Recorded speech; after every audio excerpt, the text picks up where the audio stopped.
ইমান জটিল হৈ পৰে যে ইয়াৰ বাবে শিশুটিৰ প্ৰাণনাশৰো আশংকা থাকে, যেনে ধৰক পেট চলা ৰোগ।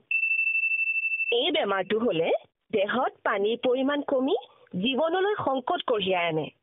লগতে শিশুটিৰ শাৰীৰিক তথা মানসিক বিকাশতো কুপ্ৰভাৱ পৰে। এতিয়া মই এই ৰোগৰ লক্ষণৰ বিষয়ে ক'বলৈ ওলাইছোঁ। মন দি শুনিব। শিশুটোৱে যদি আন দিনৰ তুলনাত ঘনাই পায়খানা কৰে অথবা পানীৰ দৰে পাতল পায়খানা কৰে, তেন্তে তৎক্ষণাৎ ORS গুলি পানী খুৱাবলৈ আৰম্ভ কৰক আৰু আশা বা ANM বাইদেউক লগ ধৰক। কিয়নো এয়া পেট চলাৰো লক্ষণ হ'ব পাৰে। চিকিৎসাত পলম হোৱা মানেই শৰীৰত পানীৰ পৰিমাণ কমি যোৱা। পৰিণাম শিশুটিৰ জীৱনলৈ সংকট।